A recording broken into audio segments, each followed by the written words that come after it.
Chapter 3, from George Ivanovich Gurdjieff's Beelzebub's Tales to his Grandson. The cause of a delay in the falling of the Karnak. Soon afterward the captain entered, and having greeted Beelzebub with all the ceremony appropriate to one of his rank, said, "Your right reverence, allow me to ask your authoritative advice. An inevitability lies directly in the line of our course, and will hinder our falling by the shortest route. The point is that if we follow our intended course in 2 kilprenos, our ship will be passing through the solar system Voynich. But at the very place where our ship must pass, there will also pass, about 1 kilpreno before, the great comet belonging to that solar system and named Secour, or as it is sometimes called, the Madcap. So if we keep to our proposed course, we must inevitably cross the space through which this comet will have passed. And as your right reverence certainly knows, this mad comet always leaves a great deal of zilnotrago in its track, which on entering the planetary body of a being disorganizes most of its functions until all the zilnotrago has been volatilized.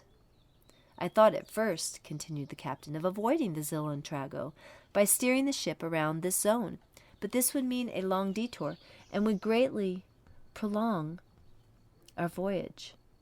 On the other hand, to wait somewhere until the zilnotrago is dispersed would take still longer. Faced with these alternatives, I cannot decide on my own what to do, so I am venturing to trouble your right reverence for the benefit of your wise advice." When the captain had finished speaking, Beelzebub thought a moment and then answered, "Really, I do not know how to advise you, my dear captain." "Ah, yes. In that solar system where I existed for a long time, there is a planet named Earth, on which there arose, and still continue to arise, very strange 3-centered beings, and among them, on one of the continents of that planet called Asia, there arose a very wise 3-brained being named Mullah Nasser Eddin. For each and every peculiar situation, great and small, in the existence of the beings there," Beelzebub continued, "this terrestrial sage, Mullah Nasser Eddin, had an apt and pithy saying. As all his sayings were full of the sense of truth for the beings of that planet, I too always used them as a guide for the sake of having a comfortable existence there. In the present situation also, my dear captain, I wish to profit by one of his wise sayings. In such a quandary as ours, he would probably say, quote, 'You can't jump over your knees, and it's absurd to try to kiss your own elbow.' I now say the same to you, and add there is nothing to be done. When faced with an event arising from forces immeasurably greater than one's own, one must submit.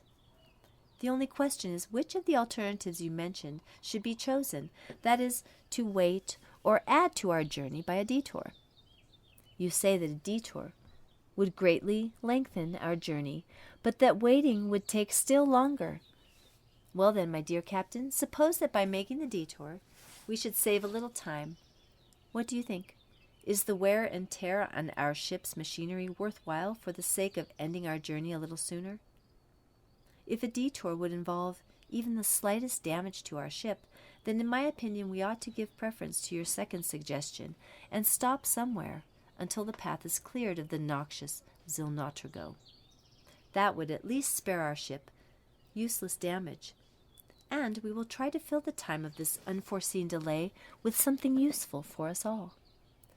For example, it would give me personally great pleasure to talk with you about contemporary ships in general, and our ship in particular. A great many inventions that I still know nothing about have been made in this field during my absence from these parts. In my time, for instance, these big spaceships were so complicated and cumbersome that it took almost half their power to carry the materials needed to elaborate the energy for their locomotion. But contemporary ships, in their simplicity and the freedom they offer for all being manifestations, are the very model of bliss stokino. At times you even forget that you are not on one of the planets.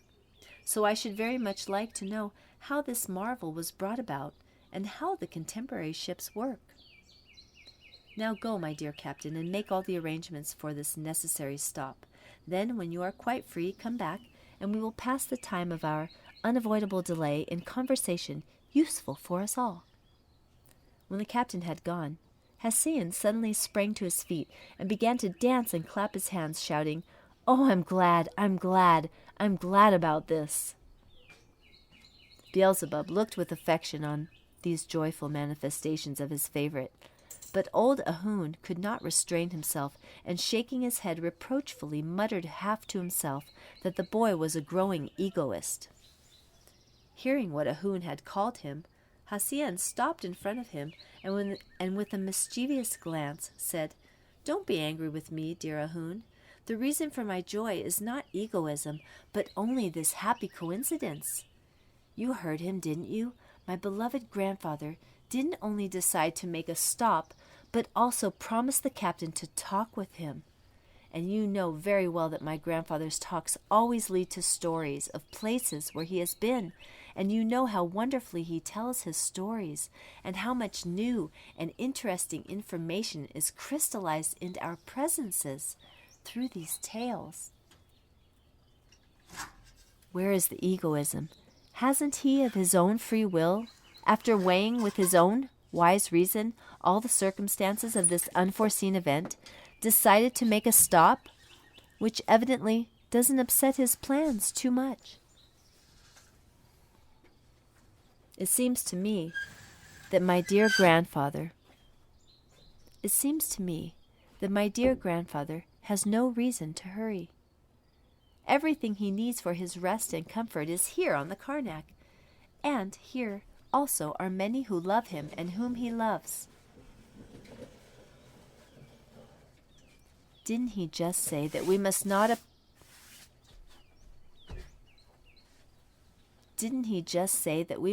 oppose forces higher than our own, adding that not only should we not oppose them, but should even submit to them and accept all their results with reverence, at the same time praising and glorifying the marvelous and providential works of our Lord Creator? I'm glad, not because of the mishap, but because this unforeseen event from above enables us to listen once more to the tales of my dear grandfather.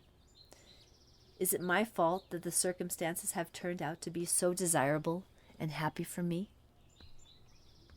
No, dear Ahun, you shouldn't scold me, but should even join me in expressing gratitude to the source of all beneficent results." All this time Beelzebub had been listening attentively, and with a smile to the chatter of his favorite, and when Hassein had finished, said, "You are right, dear Hassein, and for being right, even before the captain returns, I shall tell you anything you like." Upon hearing this, the boy at once ran and sat at Beelzebub's feet, and after thinking a little, said, "Dear grandfather, you have already told me so much about the solar system, where you spent so many years, that by now I could probably go on by my own logic to describe in detail the nature of that peculiar corner of our universe. But I am curious to know whether three-brained beings dwell on the planets of that solar system, and whether higher being bodies are coded in them. This is what I should like you to tell me about," said Hassein, looking up affectionately at his grandfather. "Yes," replied Beelzebub, "three-brained beings dwell on almost all planets of that solar system also, and higher being bodies can be coded in almost all of them.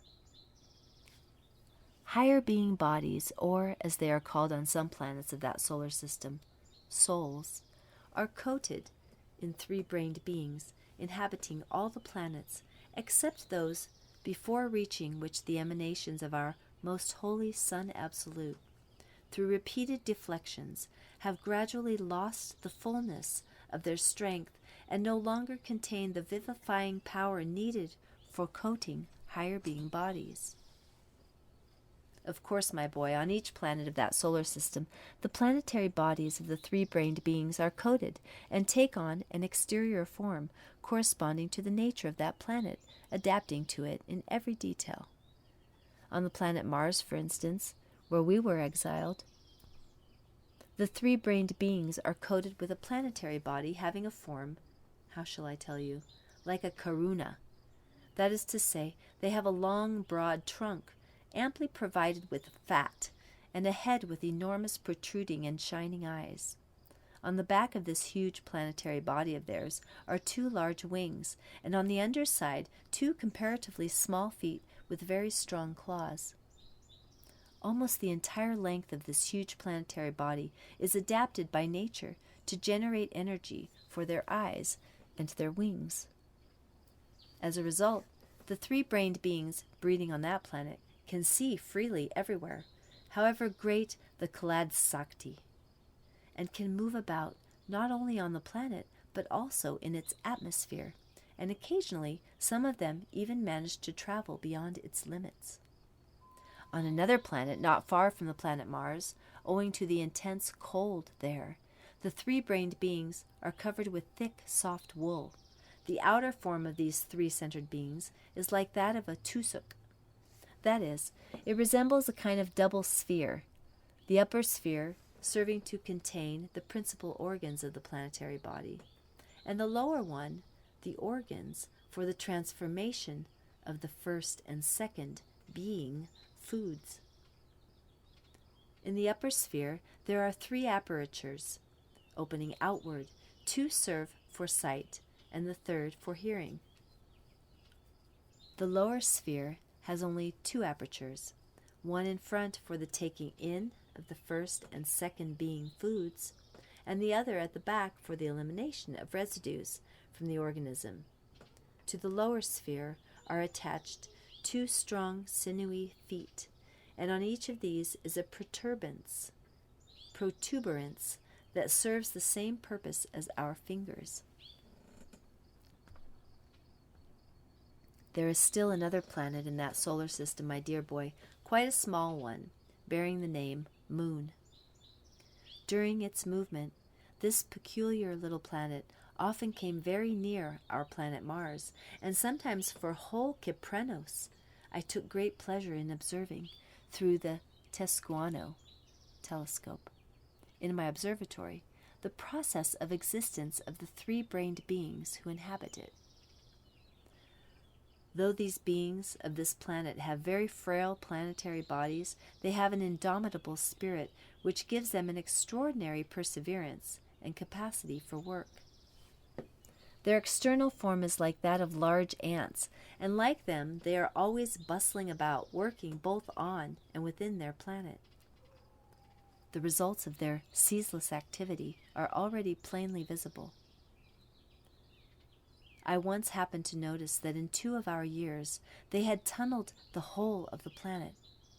They were obliged to undertake this task on account of the abnormal climatic conditions there, caused by the fact that this planet arose unexpectedly, and therefore the regulation of its climatic harmony had not been prearranged by the higher powers. The climate of this planet is truly mad, and in its variability could give points to the most high-strung, hysterical women existing on another planet of that solar system, which I shall also tell you about.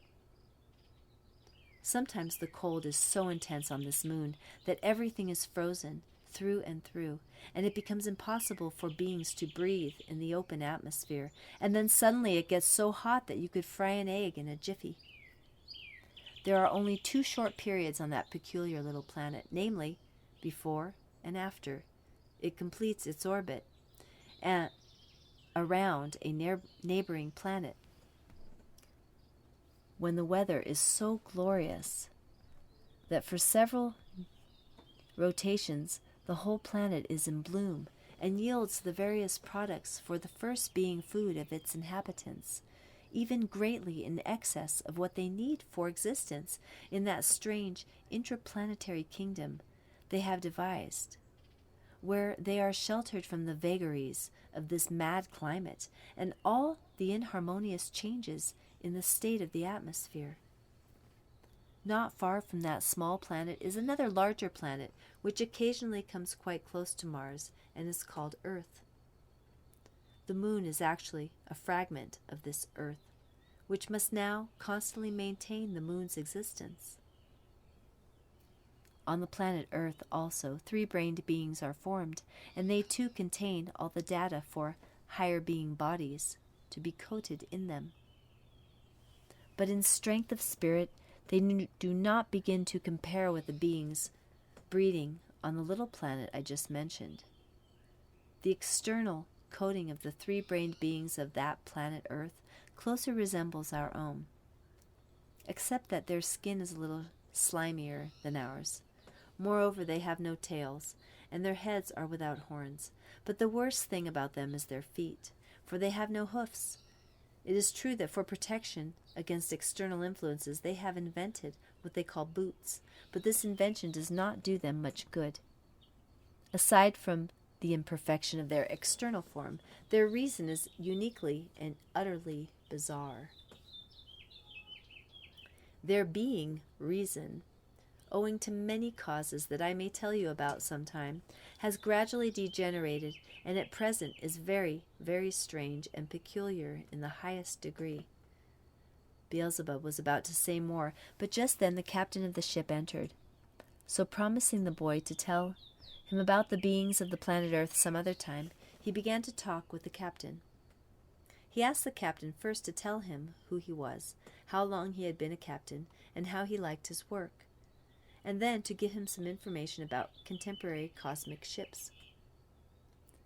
"Your Right Reverence," the captain began, "when I approached the age of a responsible being, I was destined by my father for this career in the service of our endless Creator. Starting in the lowest ranks on the trans-spaceships, I ultimately became worthy to perform the duties of captain, and for 8 years now I have been a captain on long-distance ships. In this latest post of mine on the Karnak, I succeeded my father, who had performed the duties of captain almost from the very beginning of world creation, and who, after his long years of blameless service to his endlessness, was held worthy of promotion to the post of governor of the solar system Kalman. In short," continued the captain, "I began my service just when your Right Reverence was leaving for the place of your exile. I was then only a sweeper on the long-distance ships of that period." Yes, a long, long time has passed by. Everything has changed and has been changed since then. Only our Lord and Sovereign remains unchanged. May the blessings of Amen Zano be on his changelessness throughout eternity. Your Right Reverence has seen fit to remark, very justly, that the earlier ships were most inconvenient and cumbersome. They were indeed very complicated and unwieldy. I remember them well myself. There is a vast difference between the ships of that time and now. In our youth, all the ships, both for intersystem and interplanetary communication, were still run on the cosmic substance Elekilpomagtisten, which is composed of 2 distinct parts of the omnipresent Okedanok. And it was to produce this substance that the earlier ships had to carry such a quantity of materials. But these ships did not remain in use very long after your departure. They were replaced by ships of the system of Saint Venoma.